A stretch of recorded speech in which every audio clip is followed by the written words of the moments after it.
14th world diabetic day.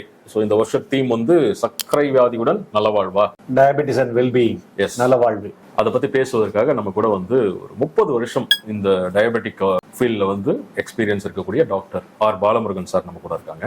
Senior diabetologist, Kovai diabetic speciality centre and ஹாஸ்பிட்டல்ல இருந்து நிறைய விஷயங்கள் இந்த டயபெட்டிக் பத்தி தெரிஞ்சுக்க போறோம். Doctor first good morning. Good morning. இப்போ சர்க்கரை வியாதி அப்படின்னா என்ன, இது யாருக்கெல்லாம் வரும் அண்ட் என்னென்ன ரிஸ்க் ஃபேக்டர் இந்த வியாதி வரதுக்கு காரணம், இதுதான் கேள்வி. ஓகே, டயபெட்டிஸ்ன்னு சொன்னோம்னா ஹை பிளட் சுகர். யூஸ்வலாக நமக்கு பேங்க்ரியாஸ்னு ஒரு உறுப்பு இருக்கு, கணையம்னு சொல்லுவோம். அதுலேருந்து இன்சுலின் செக்ரேட் ஆகும். இந்த இன்சுலின் செக்ரேஷன் குறைபாடு வரும்பொழுது தான் அவங்களுக்கு பிளட்ல சுகர் இன்க்ரீஸ் ஆகுது. இதனால உடலில் முக்கியமாக எல்லா இரத்த குழாய்களையும் பாதிக்குது. குறிப்பாக கண்கள், சிறுநீரகம், அப்புறம் நம்ம கால் நரம்புகள், இருதயம், மூளையெல்லாம் பாதிக்குது. ஆனால் உடம்புல போகக்கூடிய அனைத்து உறுப்புகளையுமே இது பாதிக்கக்கூடிய நோய். இது யாருக்கெல்லாம் வரலாம்? குடும்பத்திலே சர்க்கரை நோய் இருப்பவர்களுக்கு ஒரு பரம்பரையா ஜெனட்டிக்கா வரக்கூடிய வாய்ப்பு இருக்கு. அப்பா அம்மாவுக்கோ தாத்தா பாட்டிக்கோ சுகர் இருந்தா அவங்களுக்கு வர்றதுக்கு வாய்ப்பு இருக்கு. ரெண்டாவது வந்து உடல் எடை அதிகமா இருக்கவங்க, உடல் பருமனா இருக்கிறது. மூணாவது வந்து எந்த உடல் உழைப்பு இல்லாதவர்கள், செடன்டரி லைஃப் ஸ்டைல்னு சொல்றோம் இல்லையா, இன்னைக்கு உட்காந்த இடத்துல இருந்தே செல்போன் மூலமா எல்லா வேலையும் முடிச்சிடறோம், நம்ம யாரும் நடக்கிறது இல்லை. ஸோ அந்த நடையோ வேற எந்த உடல் உழைப்போ இல்லாதவர்கள். நாலாவது சின்ன வயசுல இருந்து இன்னைக்கு வந்து எல்லா துறையிலுமே ஸ்ட்ரெஸ் ரொம்ப அதிகமாயிடுச்சு, அந்த மன உளைச்சல் மிக அதிகமா இருக்கவங்க. இந்த 4 காரணங்கள் டயபெட்டிஸ் வர்றதுக்கு முக்கியமா இருக்கு. ரைட். இப்போ நிறைய மக்களுக்கு ஸ்வீட் பேர் தெரிஞ்ச அளவுக்கு இந்த ஸ்வீட்டால வர டயபெட்டிக் உடைய டைப்ஸ்லாம் தெரியாது. ஸோ டயபெட்டிக் உடைய டைப்ஸ்லாம் என்னென்ன அண்ட் காமனான சிம்டம்ஸ் என்ன, டயபெட்டிக் உடைய பொதுவான அறிகுறிகள் என்ன? ஃபர்ஸ்ட் நம்ம சிம்டம்ஸ் ஆஃப் டயபெட்டிஸ் பார்த்துடலாம். அடிக்கடி பசிக்கிறது, ஃபர்ஸ்ட் நிறைய சாப்பிடுவாங்க, அடிக்கடி யூரின் போறது, உடம்பு வந்து திடீர்னு இழைச்சு போறது, ஒரு அன்எக்ஸ்பிளைன்டு டயர்ட்னஸ். ஸோ இந்த சிம்டம்ஸ் முக்கியமா. அடுத்து பார்த்தீங்கன்னா சிலருக்கு கை காலில் எரிச்சல் இருக்கும், தலை சுற்றல் இருக்கும், நல்லா சுறுசுறுப்பாக வேலை செஞ்சுட்டு இருந்தோம் திடீர்னு டயர்ட் ஆயிடுவாரு. சிலருக்கு வந்து புண்கள் வந்து ஆறாது. சிலருக்கு ஆண்களுக்கு பெண்களுக்கு இந்த சிறுநீர் போற பாதையில வந்து அரிப்பு இருக்கலாம். இவையெல்லாம் சுகருக்கான காரணம். ஆனா 150 பேருக்கு தான் இந்த அறிகுறிகள் இருக்கு. அறிகுறி இல்லாமலும் சுகர் வரலாம். டைப் ஆஃப் டயபெட்டிஸ் எடுத்துட்டீங்கன்னா 3 வகை மெயினா: type 1 diabetes, type 2 diabetes and gestational diabetes சொல்றோம். டைப் 1 அல்லது முதல் வகை சர்க்கரை நோய்னா என்னன்னு சொன்னா, அவர்களுக்கு சிறு வயதிலேயே கணையமானது வைரஸ் கிருமிகள்னால் பாதிக்கப்பட்டு அது வந்து இன்சுலின் சுரக்கக்கூடிய தன்மை இழந்து விடுறதுனால அவங்க வாழ்நாள் முழுவதுமே இன்சுலின் ஊசி போட்டுக்கொண்டு தான் உயிர் வாழணும். 2வது டைப் ஆஃப் டயபெட்டிஸ், சர்க்கரை அவர்களுக்கு அதிகமாகும், இன்சுலின் சுரக்கும், ஆனால் சுரக்கூடிய இன்சுலின் சர்க்கரையை கட்டுப்பாட்டிலே வைக்கிற அளவுக்கு போதுமானதா இருக்காது. இல்லைன்னா சில இன்சுலின் சுரந்தாலும் சரியா வேலை செய்யாது, இன்சுலின் ரெசிஸ்டன்ஸ் சொல்லுவோம். So insulin deficiency and insulin resistance 2 சேர்ந்ததான் டைப் 2 டயபெட்டிஸ். இன்னைக்கு 100 பேருக்கு சர்க்கரை நோய் இருக்குன்னா 95% வந்து இந்த டைப் 2 டயபெட்டிஸ் தான், 5% தான் டைப் 1 டயபெட்டிஸ். இது இல்லாம தாய்மார்களுக்கு பேறு காலத்துல பிரெக்னன்சி டைம்ல வரக்கூடிய டயபெட்டிஸ், அது பேர் நாங்க வந்து ஜெஸ்டேஷன் டயபெட்டிஸ்ன்றோம். அது நம்ம 8 வீக்ஸ்ல இருந்து செக் பண்ணணும். அது செக் பண்ணாம விட்டு சுகர் அந்த மாதிரி இருந்ததுன்னா, நம்ம கட்டுப்பாடு செய்யலைன்னா அது குழந்தையையும் அம்மாவையும் பாதிக்கும். ஸோ ஆரம்பத்திலே நம்ம கண்டறிந்தால் நல்ல முறையில் இதுக்கு சிகிச்சைகள் செய்யலாம். ஸோ டே டு டே லைஃப்ல டயபெட்டிக் வந்து ஒருத்தவங்களுடைய லைஃப்பை வந்து எப்படி இம்பாக்ட் பண்ணுது அண்ட் இதை வந்து எப்படி இந்த ரிஸ்க் ஃபேக்டர்ல இருந்து வெளியே வருது? பொதுவாக டயபெட்டிக் பேஷண்ட்ஸ்க்கு வந்து இது நம்ம ஒரு டிசிப்ளின் லைஃப் வாழ்றதுக்கான ஒரு வாய்ப்பு கொடுக்குது. என்னன்னா, நிறைய பேர் நம்ம இன்னைக்கு பார்த்தா எப்போ கிடைச்சாலும் என்ன கிடைச்சாலும் சாப்பிட்றான்ற ஒரு லைஃப்பை சாப்பிட்டு இருக்கோம். ஆனால் டயபெட்டிஸ் வந்தவங்களை பார்த்தா குறிப்பிட்ட நேரத்தில் நம்ம சாப்பிடலாம், என்ன சாப்பிடலாம், எந்த அளவு சாப்பிடலாம், எதெல்லாம் சாப்பிடக்கூடாதுன்ற ஒரு டிசிப்ளினை வந்துடுறாங்க. 2வது, அவங்களுடைய உடற்பயிற்சி டாக்டர் அட்வைஸ் கொடுக்கறதுனால ரெகுலரா அவங்க ஒரு எக்ஸசைஸ் பண்றாங்க. 3வது, டாக்டர்கிட்ட கரெக்டா செக்அப்க்கு வர்றாங்க. அதனால நிறைய பேர் பார்த்தீங்கன்னா திடீர்னு வந்து ராத்திரி படுக்கிற காலைல இருந்துச்சா திடீர்னு ஹார்ட் அட்டாக் வந்துருது, என்னன்னு தெரியாது. ஆனா அந்த டயபெட்டிஸ் வந்தவங்களுக்கு லைஃப் ஸ்டைல் மாற்றம், வாழ்க்கை முறை மாற்றம் இருக்கிறதுனால அவனுக்கு வந்து ஒரு டிசிப்ளின்டு லைஃப்க்கு வரான், செக் பண்ணிக்கிறாங்க. இதனால டிஃபிகல்ட்டி இருக்கான்னா பெருசா டிஃபிகல்ட்டி ஒன்றும் கிடையாது. நமக்கு வந்து ஒரு நல்ல டிசிப்ளின் லைஃபாக வாழ்றதுக்கு தான் இந்த டயபெட்டிஸ் நமக்கு ஹெல்ப் பண்ணுது. நீங்க நிறைய பேஷண்ட்ஸ் பார்த்துருப்பீங்க, நிறைய ப்ராக்டிஸ் பண்ணிருக்கீங்க 30 இயர்ஸ் மேல.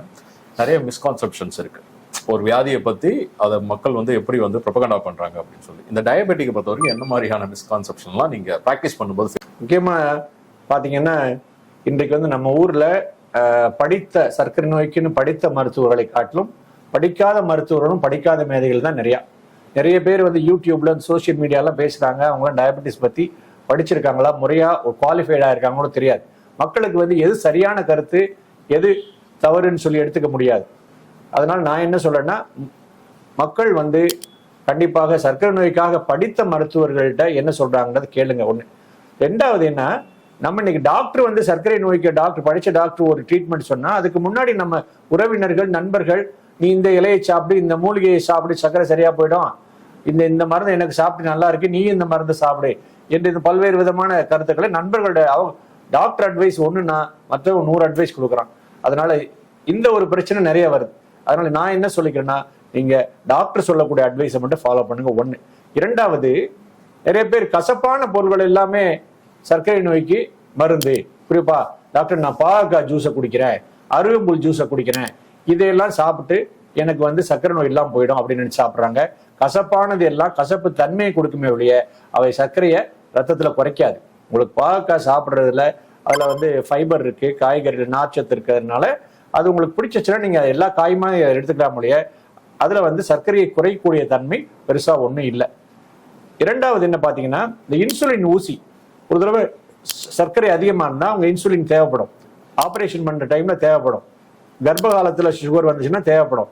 நிறைய பேருக்கு தவறான கருத்து, ஒரு தடவை இன்சுலின் போட்டா வாழ்நாள் முழுசும் உங்களுக்கு இன்சுலினே தள்ளிடுவாங்க, இல்ல இன்சுலின் போட்டா நான் லைஃப்ல ரொம்ப சீரியஸான ஸ்டேஜுக்கு வந்துட்டேன் இப்படின்ற தவறான கருத்து இருக்கு. அது அப்படி இல்லை. சில நேரங்களில் டெம்பரரியான சுச்சுவேஷன்ஸ்ல சர்ஜரி, பிரெக்னன்சி, இன்ஃபெக்ஷன் இந்த மாதிரி டைம்ல அதிகமான சுகர் இருக்க டைம்லையும் போட்டுட்டு சுகரை நார்மல் பண்ணிட்டு அவங்களுக்கு மருந்து கொடுக்கறதுக்கு வாய்ப்பு இருக்கு. ஸோ அதனால அந்த மாதிரி இன்சுலினை பத்தி பயந்துக்க வேண்டாம்.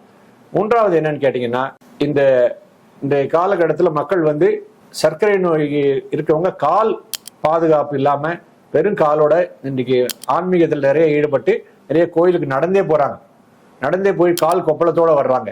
அந்த மாதிரி இதெல்லாம் வந்து பிரச்சனைகள் நிறைய வருது. அது இல்லாம இன்னைக்கு எங்க ஹோட்டல்ல போய் சாப்பிட்டீங்கன்னாலும் பாத்தீங்கன்னா அங்க உங்களுக்கு சுகர் வந்து நாட்டு சர்க்கரையா இல்ல நார்மல் சுகரா, அங்க போனா கருப்பட்டி அல்வான்னு சொல்லி தனியா கடையை போட்டிருக்காங்க. ஸோ நிறைய பேருக்கு என்ன கருத்துன்னா, இந்த நாட்டு சர்க்கரை இல்லை, கருப்பட்டி இல்லைன்னா சர்க்கரை இல்லை அப்படின்ற மாதிரி தவறான கருத்து இருக்கு. இது ஒரு முக்கியமான விஷயம். எல்லாத்துலேயுமே சுகர் இருக்கு. அதனால சர்க்கரை நோய் உள்ளவங்க, டயபெட்டிக் பேஷண்ட்ஸு, இது எந்த சுகர், எந்த விதமான நாட்டு கருப்பட்டி, பனங்கருப்பட்டி, பனவெல்லம் இந்த மாதிரி எதையுமே எடுத்துக்கொள்ள கூடாது. இதெல்லாம் சாதாரணமாக நாங்கள் ஃபேஸ் பண்ணக்கூடிய மிஸ்கன்செப்ஷன். எல்லா வியாதிக்குமே இயர்லி டிடெக்ஷன் வந்து ரொம்ப முக்கியம். அதே தான் டயபெட்டிக்குக்கும் கேட்குறோம். இயர்லி டிடெக்ஷன் அண்ட் டயக்னோசிஸ் முக்கியம்னா ஏன் முக்கியம் அப்படின்னு சொன்னா, இந்த சர்க்கரை நோய் குறிப்பா அந்த 2வது வகை சர்க்கரை நோய் வந்து எப்போ வரும்னு தெரியாது. இன்னைக்கு உங்களுக்கு டெஸ்ட் பண்ணி உங்களுக்கு டைப் 2 டயபெட்டிஸ் இந்த நாள்ல வந்திருக்குன்னு சொல்றது கஷ்டம், இந்த நாள்ல வரப்போகுதுன்னு சொல்றது கஷ்டம். அதனால நம்ம வருமுன் நம்ம பரிசோதனை பண்ணிக்கணும். இது யாருக்கு வரணும் அப்படின்றது குறிப்பா சொன்னேன். ஒரு ஃபேமிலியில டயபெட்டிஸ் இருக்கு உங்களுக்கு, உடல் எடை அதிகமா இருக்கு உங்களுக்கு, ரொம்ப ஸ்ட்ரெஸ்ஸா இருக்கு உங்களுக்கு, செடென்டரி லைஃப் ஸ்டைல் இருக்கு உங்களுக்குலாம் வரும். ஸோ இவங்கெல்லாம் குறிப்பா 30 இயர்ஸ்க்கு மேல நம்ம பீரியாடிக்கெல்லாம் அவங்க சுகர் செக் பண்ணிக்கணும். அவங்களோட உடல் வெயிட்டை வந்து நம்ம ஐடியல் பாடி வெயிட்ல வச்சுக்கணும். ரெகுலர் எக்ஸசைஸ் பண்ணணும். உணவு முறைகளில் மாற்றங்கள் பண்ணிட்டு பீரியாடிக்கெல்லாம் நம்ம செக் பண்ணிட்டோம்னா இவங்கெல்லாம் சுகர் வராம நம்ம ஆரம்ப கட்டத்திலே கண்டறியலாம். டாக்டர், இப்போ நீங்க 30 வருஷமா ப்ராக்டிஸ் பண்றீங்க, நிறைய பேஷண்ட்ஸ் பார்த்துருப்பீங்க. இதுக்கு நடுவில் அந்த மிஸ்கான்செப்ஷன்ஸ்லாம் வேற இருக்கு. ஸோ நீங்க என்ன மாதிரியான சேலஞ்ச் ஃபேஸ் பண்றீங்க இந்த டயபெட்டிக்கை மேனேஜ் பண்றதுல? பொதுவான சேலஞ்சஸ் என்னன்னா, ஆரம்பத்தில் வந்து டயபெட்டிஸ் கண்டுபிடிச்சு வரும்போது பேஷண்ட்ஸ் வந்து டாக்டர் சொல்ற ரொம்ப ஸ்ட்ரிக்டா கேட்குறாங்க, நல்லா ஃபாலோ பண்றாங்க. சுகர் 400-500ன்னு வருவார். நம்ம இன்ஜெக்ஷன் போட்டு அப்புறம் மெடிசன் போட்டு ஃபாலோ பண்ணி கிட்டத்தட்ட பிளட் சுகரை ஒரு 150 கொண்டு வந்துடுவோம். அப்புறம் என்ன நினச்சிக்கிறாங்க, நம்ம அவங்களே வந்து எல்லாமே தெரிஞ்சுக்கணும்னு நினச்சிட்டு சுகர் நமக்கு நல்லா ஆயிடுச்சு, அப்போ டாக்டர்கிட்ட இப்போ வர வேண்டியதில்லை, அப்போ கொஞ்சம் நாள் கழிச்சு பார்த்துக்கலாம்னு நினச்சிக்கிறாங்க. ரெண்டாவது வந்து திரும்பி பழையபடி எல்லாத்தையும் சாப்பிட ஆரம்பிச்சிடுறாங்க. இது ஒன்று. இது ஒரு காமன் சேலஞ்ச். பேஷண்ட்ஸ் வந்து எப்பயுமே இதுக்கான பதில் என்னன்னா, எப்பயுமே தொடர்ச்சியாக நம்ம ஃபாலோஅப்பில் இருக்கணும், டாக்டரோட அட்வைஸில் இருக்கணும். சர்க்கரை நோய் ஒரு தடவை வந்துச்சுன்னா லைஃப் லாங்காக இருக்கணும் அப்படின்றத அவங்களுக்கு நம்ம சொல்லிட்டு இருக்கோம். இரண்டாவது, ஒரு டைம் ஒரு தடவை மருந்து மாத்திரை எழுதி கொடுக்குறோம், அவங்களுக்கு வந்து இதே தான் அவங்க லைஃப் லாங்காக டாக்டரை பார்க்க பீரியாடிக்கலாக வராமல் அவங்க லைஃப் லாங்காக அதே சாப்பிட்ருக்காங்க. ஸோ அப்படி சாப்பிடலாமான்னு அதுவும் பண்ணக்கூடாது. இந்த சர்க்கரை வந்து ஆரம்பத்தில் ஒரு மாதிரி இருக்கும், நாளாக நாளாக இன்சுலின் செக்ரீஷன் குறைவாகும். சில நாளாக புது புது காம்ப்ளிகேஷன் ஆஃப் டயபெட்டிஸ் வரலாம். பிளட் ப்ரெஷர் வரலாம், கிட்னி ப்ராப்ளம் வரலாம், கண்ணு நரம்புகள் பாதிக்கலாம். இதையெல்லாம் நம்ம பீரியாடிக்கலா பரிசோதனை செஞ்சா தான் நம்ம அதுக்கு தகுந்த மாதிரி மருந்து மாத்திரைகளை மாற்ற முடியும். சரிங்களா? மூன்றாவது வந்து இன்னைக்கு சில பேர் வந்து ஒரு ஆல்டர்னேட்டிவ் மெடிசனுக்கு போயிடுறாங்க. சார் எனக்கு ஆயுர்வேதிக் சாப்பிட்டேன், ஹோமியோபதி, சித்தா சாப்பிட்டேன், இந்த மாதிரி சில மருத்துவ முறை தெரியாத பேர்கள்லாம் போய் மருந்து சாப்பிட்டுட்டு திடீர்னு 300-400 சுகர் வராங்க. அப்புறம் வந்து அதே மாதிரி ஃபுட்வேர் போடாமல் நிறைய பேர் நடந்து கரெக்டான ஃபுட்வேர் யூஸ் பண்ணாமல் கால் ப்ராப்ளத்தோட நிறைய பேர் வர்றாங்க. அண்ட் இதெல்லாம் பொதுவாக காமனாக நான் வந்து ஃபேஸ் பண்ணக்கூடிய ப்ராப்ளம். அதுக்கு என்ன அட்வைஸ்னா, நீங்கள் பீரியாடிக்கல் செக்கப்புக்கு வரணும். டாக்டருக்கு சொல்கிற அட்வைஸு, டயட்டீஷியன் சொல்கிற உணவு முறை, இவற்றை மட்டும் நீங்கள் கேட்டு இருந்தாலே கண்டிப்பாக நம்ம சர்க்கரை நோயுடன் நல வாழ்வு வாழ முடியும். சிறப்பு. இப்போ இந்த பாட்காஸ்ட் முடிச்சுட்டு நான் போகும்போதும் சரி, உங்களை பார்த்துட்டு போகிற பேஷண்ட் ஆகட்டும், இல்லை ஜென்ரல் பப்ளிக், அவங்களுக்கு ஒரு take away key message regarding diabetic அப்படின்னா என்ன சொல்லுவீங்க? டயபெட்டிஸ் வந்து ரொம்ப ஒரு பயப்படக்கூடிய வியாதியா? நிறைய பேர் அது பயந்துக்க வேண்டாம். டயபெட்டிஸோட நம்ம நல்லா வாழ முடியுமா? கண்டிப்பா வாழ முடியும். Normal life with diabetes. ஹாஸ்பிட்டலோட தீமை கூட சர்க்கரை நோய் சந்தோஷ வாழ்க்கைக்கு தடை அல்லன்னு சொல்றோம். ஆரம்பத்திலே சொன்ன மாதிரி டயபெட்டிஸ் வந்து உங்களுக்கு டிசிப்ளின் லைஃப் வாழ்றதுக்கான ஒரு வாய்ப்பை கொடுக்குது. ஒரு நீங்க periodical checkup very very important டயபெட்டிஸ்க்கு. உங்க சர்க்கரையை கட்டுப்பாட்டில் நம்ம ஆரம்பத்திலேருந்தே வச்சுக்கிட்டா காம்ப்ளிகேஷன்ஸ் ஆர் பாதிப்புன்னு சொன்னேன், அதுல இருந்து நம்ம அதை தவிர்த்துக்கலாம். அதனால எல்லாருமே வந்து ஒரு கரெக்டான உணவு முறை, அவங்களுடைய லைஃப் ஸ்டைல், இந்த உடற்பயிற்சி மற்றும் மருந்து மாத்திரைகள் அவற்றெல்லாம் கரெக்டாக செக் பண்ணி ஃபாலோ பண்ணீங்கனாலே நீங்க சர்க்கரை நோயினால எந்தவித பாதிப்பும் இல்லாம நார்மலா மற்ற எல்லாரும் இருக்க மாதிரியுமே இருக்கலாம். சாதாரணமாகவே ஒரு டேக் ஒன்று இருக்கு ஃப்ரம் த டே ஒன்ல வந்து prevention is better than cure அப்படின்னு சொல்லி. இப்போ நம்ம பீப்புளை எப்படி என்கரேஜ் பண்றது? ஸோ டயபெட்டிக் வந்து முன்னாடியே நம்ம ப்ரோஆக்டிவா ஒரு டெஸ்ட் எடுத்துக்கலாம். ஸோ ஹெல்த்தியான ஒரு life style and stay away from diabetic அப்படின்னு அவங்களை எப்படி என்கரேஜ் பண்றது? பேசிக்கா அதில் வந்து நம்ம சொன்னதுதான், சர்க்கரை நோய் இருக்க ஃபேமிலியில் இருக்கவங்க பொதுவாக அவங்க ஹை ரிஸ்க் பீப்புள். அவங்க வந்து ஒரு 30 இயர்ஸ்லேருந்தே பீரியாடிக்கலாக they have to maintain their weight, periodical checkups and அவங்களோட ஈட்டிங் ஹேபிட்ஸு இது எல்லாத்தையும் நம்ம ரெகுலரைஸ் பண்ணணும். இது சர்க்கரை நோய் உள்ள ஃபேமிலியில் இருக்கவங்களுக்கு அவங்க ஒரு ஒன்ஸ் இன் 3 months ஒரு செக் பண்ணிக்கணும். இரண்டாவது வந்து பார்த்தீங்கன்னா, பொதுவாக எல்லாத்துக்குமே நான் டயபெட்டிக் ஃபேமிலியில் இல்லை ஆனால் எனக்கு சுகர் வராதான்னா அவங்களுக்கு வர்றதுக்கு வாய்ப்பு இருக்குது. அஸ் ஏஜ் அட்வான்சஸ் நம்ம வந்து இது முடி நரைக்கிற மாதிரி, கண்ணில் வந்து புரை விழுகிற மாதிரி, இது வந்து இந்த பேங்க்ரியாஸும் இன்சுலின் செக்ரேஷன் கெப்பாசிட்டி குறைய வாய்ப்பு இருக்கு. இதுக்கு அடிஷனல் ரிஸ்க் ஃபேக்டர் இந்த ஃபேமிலி இல்லாதவங்க, குறிப்பாக அந்த வெயிட் அதிகமாக இருக்கவங்க அந்த வெயிட்டை குறைக்கணும். அதுதான் இன்னைக்கு இன்னும் வரக்கூடிய ஒரு 5 வருஷங்கள்ல பார்த்தீங்கன்னா சர்க்கரை நோய் மட்டும் இல்லை, இன்னைக்கு ஒபிசிட்டி ஒரு மேஜர் சேலஞ்சாக இருக்க போகுது. அதனால எல்லாருமே அவங்க சரியான எடையில இருக்கமான்னு பார்த்துக்கணும். குறிப்பாக ஆண்களுக்கு வயிற்றை சுற்றி தொந்தி வருது, பெண்களுக்கு வந்து இடுப்பு பகுதியில் வந்துலாம் நிறைய கொழுப்பு வரும், வெயிட் ஷேரும், எக்ஸஸ் ஃபேட். இது எப்படி வருதுன்னா, நம்ம தேவைக்கு அதிகமாக சாப்பிட்றது இல்லை, சாப்பிட்றதுக்கு தகுந்த மாதிரி உடற்பயிற்சி செய்யாமல் இருக்குது. இது 2 தான். நிறைய பேர் என்ன, எங்கள் ஃபேமிலியிலே சுகர் இருக்குங்க, எங்கள் ஃபேமிலியிலே எல்லாருமே வெயிட் அதிகமாக தாங்க இருப்பாங்க. ஆனால் அந்த உடல் பருமனை நம்ம குறைச்சிட்டு உடல் பருமனை சரியான அளவில் மெயின்டைன் பண்ணால் கண்டிப்பாக அந்த சர்க்கரை நோய்க்கு வருவதற்கான வாய்ப்பை நம்ம கண்டிப்பாக அது கூடியமான அளவில் நம்ம குறைக்கிறோம். சரிங்களா? அதனால திரும்பி இந்த லைஃப் ஸ்டைல் வந்து பிளேஸ் எ மேஜர் ரோல். நம்ம ஜெனட்டிக்ஸை ஹெரிடிட்டரி ஒன்றும் பண்ண முடியாது, அதனால வாழ்க்கை முறை மாற்றத்தை கண்டிப்பாக பண்ணணும். மூணாவது இன்னொரு முக்கியமான விஷயத்தை சொல்லணும், ஸ்லீப் ஹைஜீன். ஸ்லீப் ஹைஜீன் என்னன்னா, நிறைய பேர் இன்னைக்கு ராத்திரி 12 மணி வரைக்கும் விடாமல் சோசியல் மீடியா பார்த்துட்டே இருக்காங்க. சோசியல் மீடியா முக்கியம் தான் எல்லாத்துக்கும். ஆனால் ஒரு படுக்கிறதுக்கு 1 மணி நேரத்துக்கு முன்னாடியாவது நீங்க உங்க கேஜெட்ஸ் எல்லாம் சுவிட்ச் ஆஃப் பண்ணி வச்சிருங்க. நல்ல ஒரு டார்க்கான ரூம்ல ஒரு 7-8 மணி நேரம் கண்டிப்பா தூங்கணும். இன்னைக்கு தூக்கம் இல்லாம இருக்குது. இந்த ஐடி ப்ரொஃபஷன் சரி, இன்றைக்கு எல்லாரும் பார்த்தாலுமே ராத்திரி 12 மணி வரைக்கும் எல்லாருமே வாட்ஸ்அப்ல ஆன்லைன்ல இருக்காங்க.